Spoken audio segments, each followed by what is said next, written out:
Ya, hoy día estamos en nuestra cuarta entrevista hoy día con una profesora de inglés que se llama Claudia Pardo. Estamos muy contentas de estar en este tiempo de pandemia, de cuarentena, de tener un espacio de reflexión pedagógica, de diálogo profesional entre los profesores. ¿Cómo estás, Claudia, hoy día?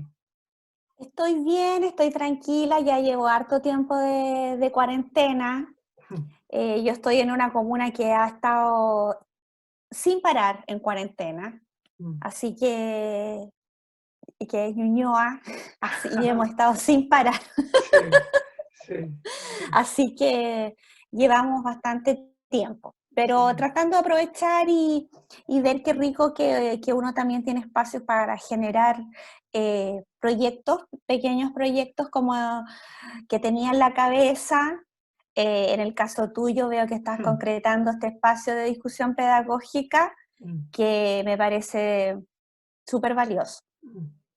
Ya, empecemos entonces. Primero, a nosotros nos interesa indagar en los elementos, los recursos que tienen los profesores que extraen desde el periodo anterior a su formación profesional, anterior a la universidad. Me refiero a la infancia, a la adolescencia, a lo mejor con tu relación con la familia, con algún profesor que impactó, amigos, etcétera.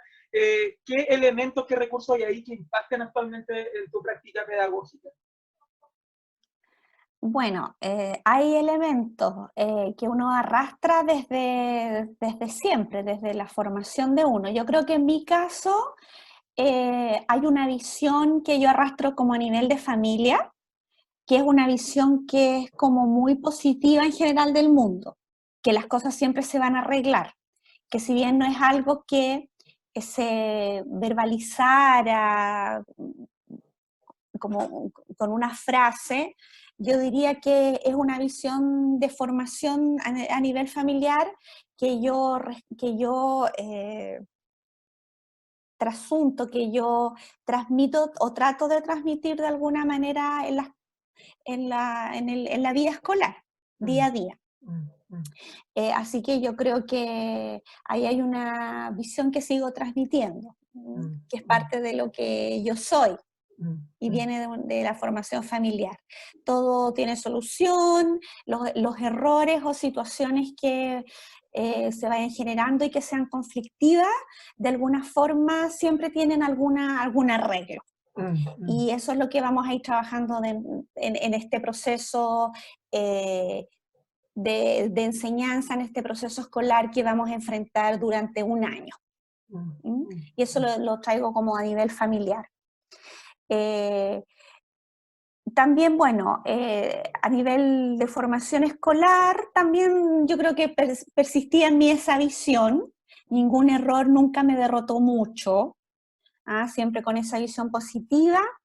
Y ya más bien en una formación universitaria hay otros elementos que también ya los voy tomando en el día a día, que van más allá de las estrategias pedagógicas que te pueda transmitir la formación profesional, A lo que mejor, son otros elementos.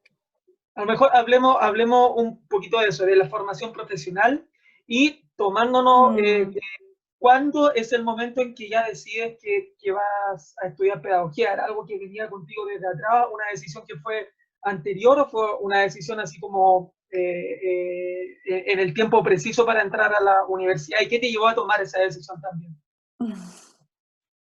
Sí, yo creo que es algo inherente en mí, inherente. El hecho de enseñar, poder transmitir un conocimiento y una didáctica, adquirir didácticas es algo inherente en mí, porque todos los juegos que yo tenía de chica tenían como centro ser la profesora, ¿ya? Entonces siempre quise y tenía como un gran interés por adquirir conocimiento y poder transmitirlos de alguna forma si había una necesidad de ello. Entonces yo creo que es algo súper inherente en mí. Y obviamente ya ahí después se van, eh, uno va tomando sus caminos. En el caso mío, yo siempre me vi mucho más atraída a los ramos humanistas y de hecho cuando tuve que hacer la postulación, solamente fue para áreas de pedagogía en esa área. Pero todo mi camino iba hacia ahí y era inevitable. De hecho, no postulé a otra cosa que no fuese esto. ¿Ya? Era súper, era algo que venía a mí. Siempre mis compañeras me pedían que yo les explicara. Y para mí la verdad es que siempre fue súper placentero. Siempre. Así que no hubo otra opción realmente.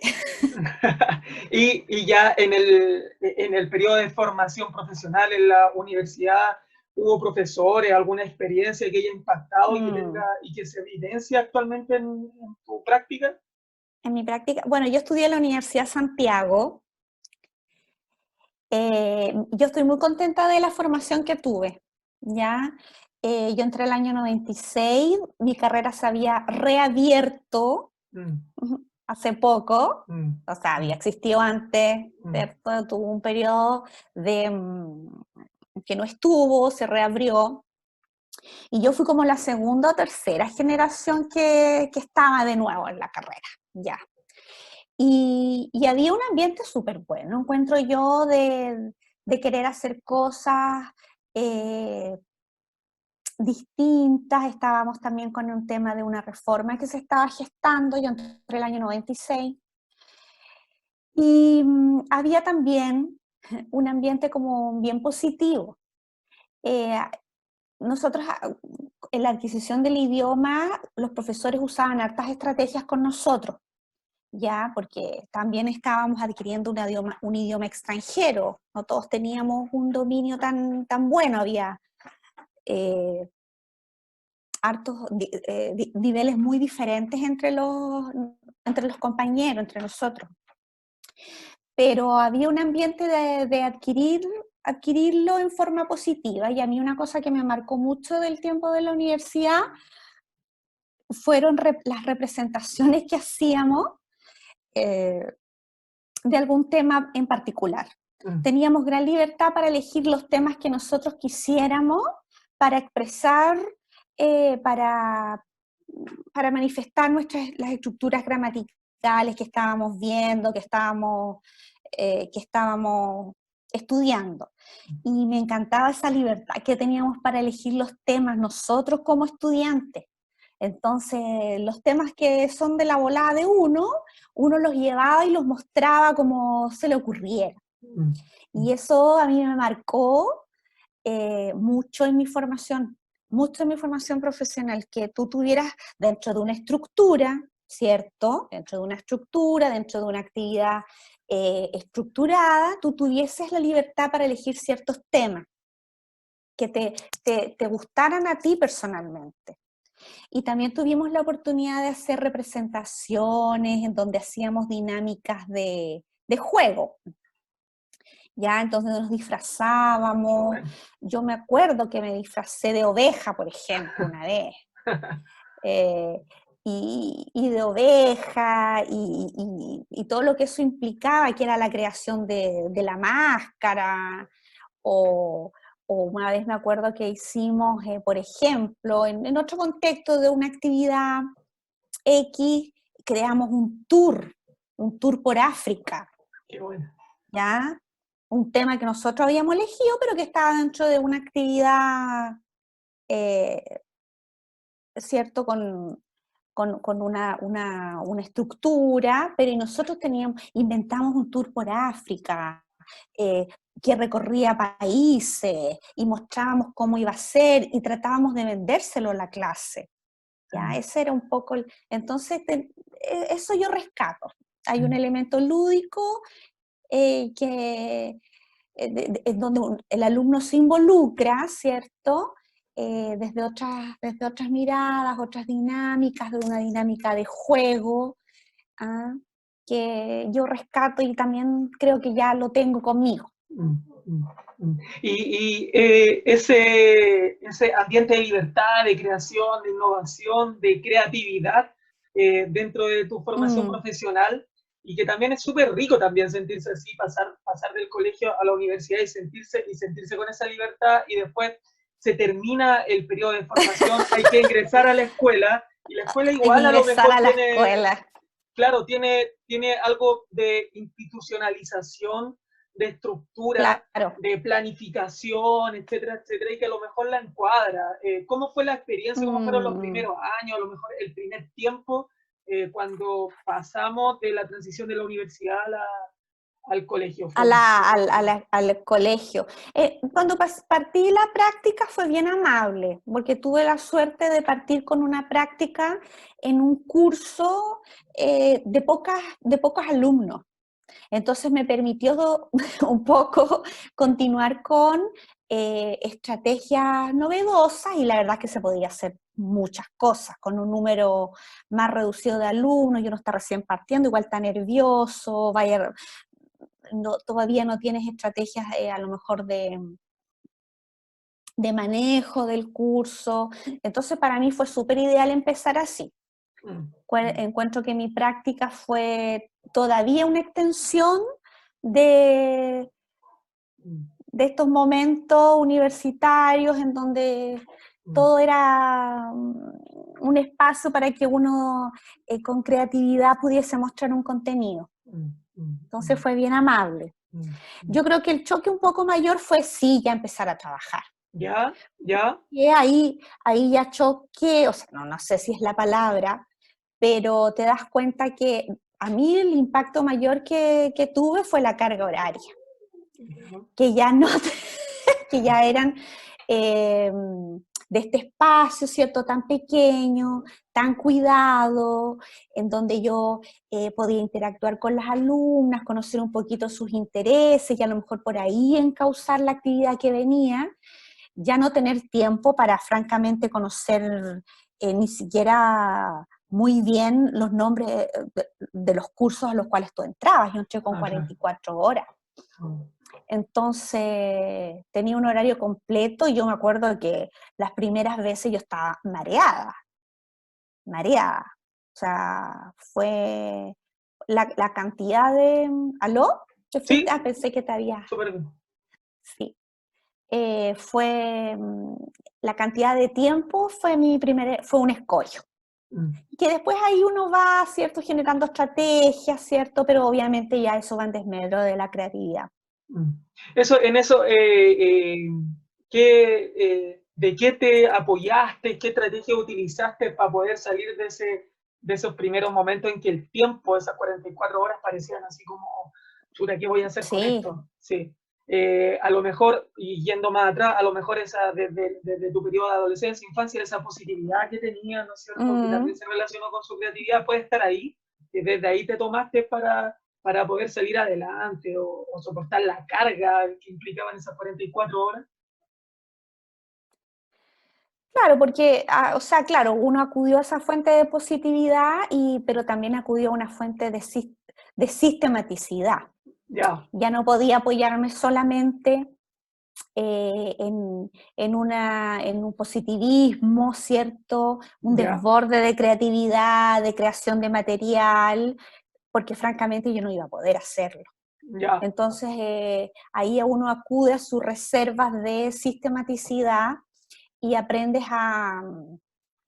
bueno, a hacer un trabajo guía bueno, al principio trataba un poco reconozco que improvisé muchas veces, pero ahí es clave el trabajo de planificación. Ya. El clave, o sea, el trabajo de planificación ya fue el que me fue ordenando, ya asumiendo que no iba a poder tener todo el despliegue de creatividad, de a lo mejor conocimiento de los grupos, ¿cierto? Pero de alguna forma tenía que sacar adelante el contenido. Entonces ahí ya fue clave la planificación con actividades centrales, a lo mejor que en algunos grupos me iba a poder permitir ir un poco más allá, en otros no, iba a ser muy poco, pero que de alguna manera tenía que mostrar el contenido. Desde tu experiencia, ¿cómo te hubiera podido haber apoyado a lo mejor el equipo de gestión o tus colegas, tus otros colegas, los profesores? qué apoyo te podrían haber dado o para enriquecer en esos momentos en que uno tiene que sistematizar con todo este vendaval, las ganas que tiene también de salir, de querer que todo salga bien, ¿no es cierto? ¿Cómo tú te hubieras sentido más apoyado? ¿Qué cosas te hubieran servido a ti? Mira, la verdad es que como de los pares, siempre he tenido una súper, trabajo, en la medida que ellos pueden, y yo creo que en la medida que nosotros no, por lo menos ha sido mi experiencia, que en la medida que nos podemos ayudar siempre lo hacemos. Lo que pasa es que muchas veces el trabajo es tan grande, es tan fuerte como el que tiene uno y no pueden hacer más. Lo que yo sí me apoyaba mucho era en el trabajo, y me sigo apoyando hasta el día de hoy. Es clave el trabajo con tus pares del departamento, Vale. de tu departamento. Y yo ahí aprendí a generar estrategias porque sí, los otros colegas te pueden ayudar, pero tampoco su radio de acciones puede ser a veces muy amplio. ¿Ah? También pasa con los directivos, que también, también están... Yo me apoyé en mi departamento en ese momento, ¿ya? En donde generábamos estrategias en torno a nuestros contenidos, y la verdad es que ha sido un pilar que he aprendido a tener hasta el día de hoy. Y siempre he tenido buenos departamentos. Bueno, no he tenido mucho, no hay que, Sí, sí. pero he podido trabajar con buenos departamentos que calzan bien. Están en la misma tuya, están en tu contenido, muchas veces son pares con de tu curso, lo que le resultó el año pasado, porque lo hizo en ese curso, a lo mejor te va a servir a ti. Entonces, como no, a lo mejor no pude extender redes de apoyo a nivel mayor, pero sí me apoyé mucho en el departamento. Y esa es una dinámica que sigo hasta el día de hoy, porque he tenido la fortuna de estar en buenos departamentos en mi asignatura. Bueno.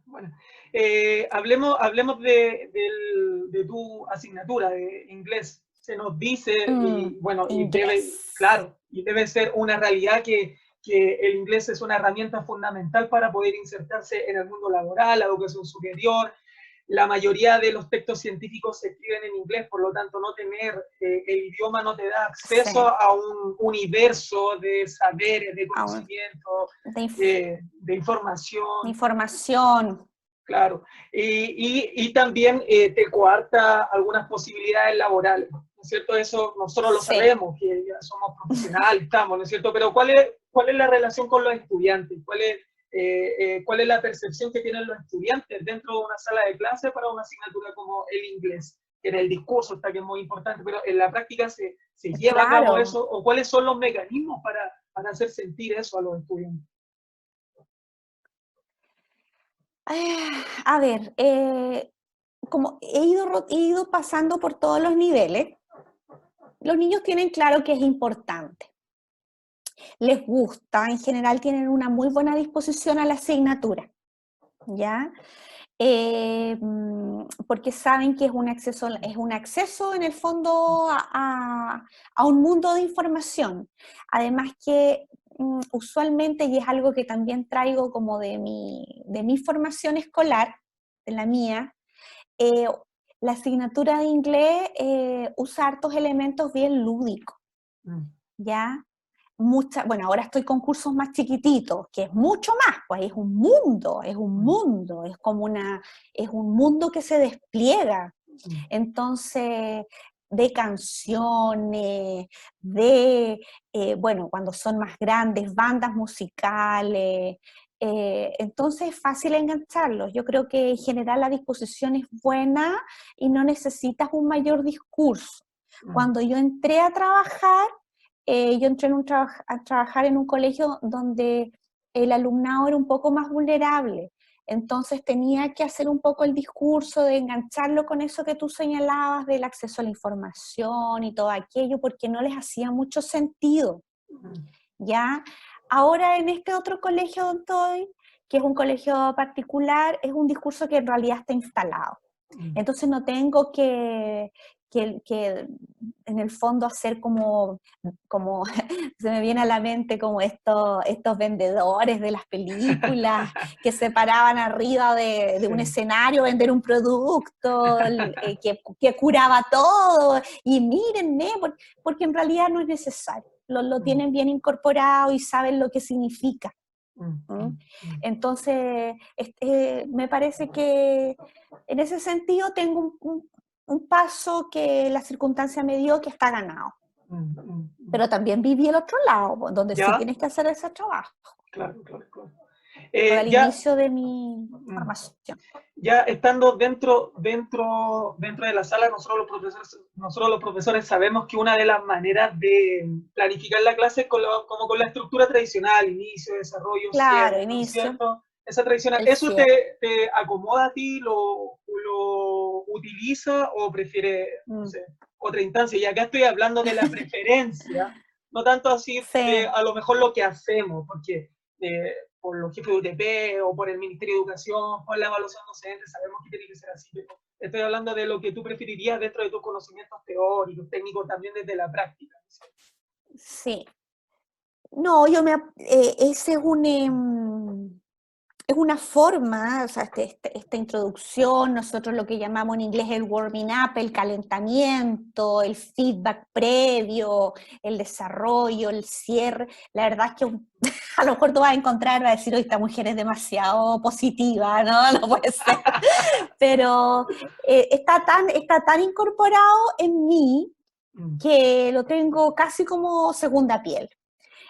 Cuando a mí me mostraron metodología en la universidad, fue como, wow, o sea, así es como se debe ser, o sea, así es como, no es llegar y hacer lo que yo hacía, o sea, esto tiene tiene una forma, para mí fue un descubrimiento del cual todavía yo no me termino de asombrar, porque de verdad que da resultado.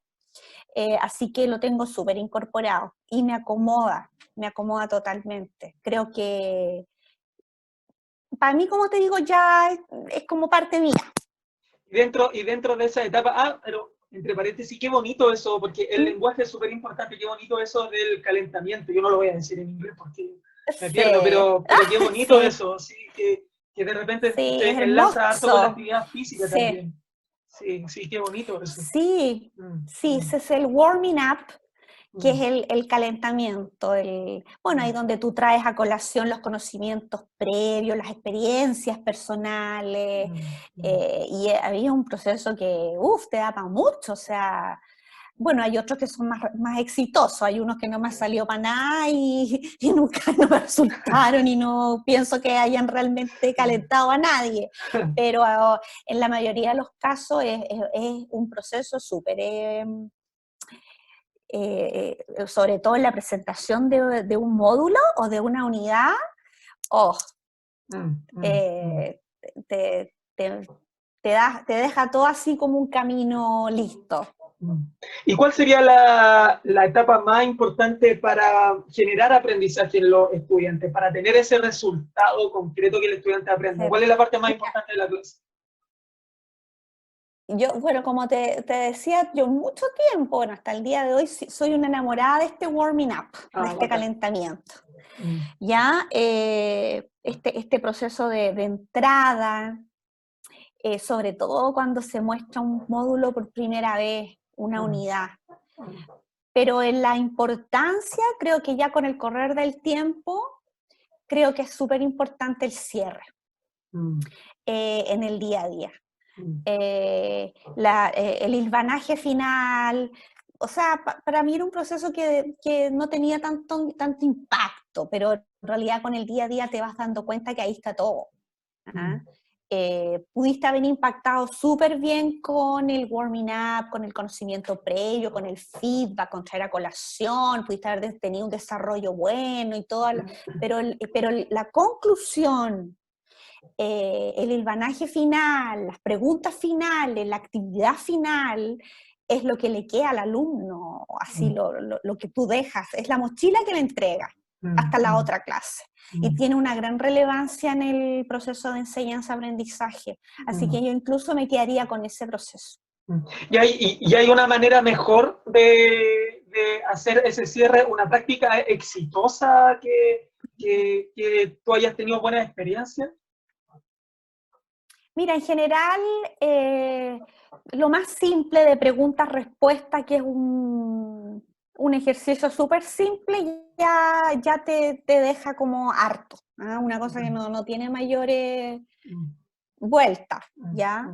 En los niños chicos, el uso de una canción que resuma, que resuma un poco lo que se vio. Y el chequear información, y a lo mejor repetir un elemento importante que haya sido durante la clase, fantástico. Ahí tú te vas, realmente, si tú ese cierre lo haces bien, es cuando tú te vas con el corazón lleno y dices, sí, ya, bien, resultó. Bueno, pasemos a lo que está sucediendo ahora. Estamos en un Ah, periodo anormal, o sea, estresante, o confuso, ¿no sea, es cierto?, de ¿cómo? preguntas, etcétera, etcétera.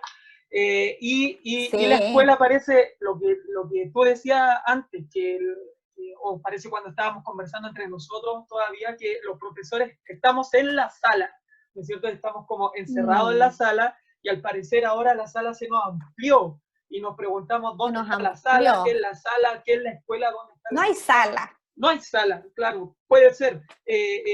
¿Cómo, ¿Cómo construir escuela ahora? ¿Cómo construir aprendizaje en esto? ¿De qué herramienta? A lo mejor esta misma del Zoom. Y acá a lo mejor desde hipotetizar, a lo mejor tampoco desde la experiencia o desde los aprendizajes teóricos. ¿Cómo construir escuela en esta crisis coyuntural que estamos viviendo acá en el mundo, no solo en Chile? Mm. Bueno, de partida, bueno, la escuela no desaparece, Mm, ¿ya? La escuela para mí existe, sigue existiendo, ¿ya? Eh, no es que no ha desaparecido todavía. Nosotros como tutores, como profesores, seguimos existiendo. Lo que pasa es que, claro, hoy día no tenemos un lugar físico, no está este lugar, el lugar físico es el que realmente pareciera que está en una crisis. Vamos a seguir existiendo porque vamos a seguir siendo necesarios. Bueno, hemos usado estas herramientas, ¿cierto?, de trabajo en línea, que va a ser cierto, nos están ayudando a afrontar la contingencia. Pero ¿cómo va esto? Nosotros no sabemos cómo va a terminar, no hay vacuna, vamos a ir persistiendo con este trabajo en línea, ya vemos reclamos de algunos papás que creen que... Yo creo que lo que va a pasar, primero, a ver, dejarte en claro, yo creo que la importancia del proceso de enseñanza-aprendizaje dirigido por un tutor, un profesor, se mantiene. mm, mm, Yo creo que eso ha quedado manifiesto ahora, los papás están apoyando en la medida que pueden desde sus casas, pero siempre es importante el rol de un tutor, mm, siempre es importante el rol de un guía. mm, En ese sentido, no creo que nosotros vayamos a desaparecer, no, vamos a seguir. El punto es dónde y cómo, no sabemos cómo se van a ir desarrollando las cosas. Eh, Inclusive si el tema se solucionara y llegara a haber una vacuna, por ejemplo, todavía va a quedar esto como una situación súper traumática, entre comillas. Yo creo que va a surgir mucho el tema del homeschooling, de la, de la enseñanza en casa, mm, ¿ya? Y sobre todo si el tema se sigue extendiendo, mm. porque, porque hay amenaza, ya el lugar físico de la escuela, que era este lugar donde se acogía, ¿cierto? Que era todo, donde uno también hace entre comillas, una vida social, la familia, una comunidad, está complicado, está en peligro. Mm, Entonces, yo creo que va a haber muchas familias que, reconociendo el rol del tutor, van a optar por ese camino, mm, mm, mm, van a optar. Yo creo que nosotros vamos a seguir, nos vamos a adaptar mm, como profesores, pero ese es un camino que se viene muy fuerte, ¿ya? Y nosotros vamos a tener que a lo mejor adaptarnos a otros sistemas, no sé. Puede que la escuela va a seguir existiendo, pero lo otro yo creo que se viene súper fuerte. Yo defiendo el contenido, sigo defendiendo el rol del profesor, creo que el contenido es importante, creo que la magia del proceso de enseñanza-aprendizaje se produce en la sala. Pero lo otro viene también y no podemos negarlo. Es posible que pensemos una sala de clase no solamente de manera tradicional, física, dentro de la estructura física del colegio, sino que también la pensemos en un espacio virtual, a lo mejor como este. Es posible pensar la escuela y la sala de clase así, entonces. Sí, de todas maneras. Lo estamos viviendo, ¿cierto?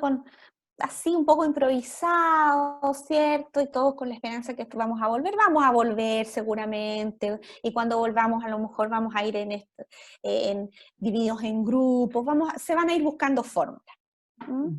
Es muy importante todavía para muchos papás el tema del colegio, pero tenemos que ir adaptándonos, que no va a ser el único camino. Claudia, y para ir cerrando, una pregunta a lo mejor por el sentido de la educación, que a lo mejor la promesa tradicional de la educación de la escuela era que daba oportunidades, ¿no es cierto? Y que por lo tanto la vida de los estudiantes, si se esforzaban mucho, iba a ser mejor más adelante, se le iban a abrir más puertas, ¿no es cierto? Camino a la universidad y si no a donde ellos quieran, al mundo laboral, etc. ¿Eso sigue siendo así? ¿La escuela sigue teniendo esa promesa y esa promesa se cumple? ¿O ya no tanto se problematizó? Se problematizó, sí. Sí. Creo, como te digo, que el rol de nosotros como tutores sigue vigente. Todavía somos capaces de mostrar los contenidos en forma entretenida y diferente. Bueno, no necesariamente entretenida, no todo tiene que ser siempre así. Pero yo creo que todavía es un camino. Creo que la escuela, como te decía, sigue existiendo, va a seguir existiendo. No sé si esta promesa de todos los beneficios que tú mencionabas al final del camino, probablemente para algunos va a seguir siendo así. Pero sí, todavía es algo para lo que no tengo respuesta. Hasta antes de esta crisis, de esta pandemia, yo creo que ya se venía instalando eso. ¿Es el camino el colegio para ¿cierto? Para este futuro? O sea, yo creo que está todo en crisis todavía. No alcanzo a vislumbrar si esa es la respuesta. Ya, pues, Claudia, también es bueno abrirse nuevas preguntas, ¿no es cierto? A partir de tu respuesta, ¿no es cierto? A lo mejor todavía no son los tiempos para tener una respuesta absoluta, porque son procesos que se van desarrollando. Y eso también es importante para nosotros, ¿no es cierto? Muchas gracias, profesora Claudia. No, claro. Este espacio. No, Claudio, gracias a ti, te felicito de nuevo por el tiempo que te estás tomando para que conversemos entre nosotros y bueno, toda la suerte del mundo. Gracias, profe Claudia, que esté muy bien. Chao, Claudio, que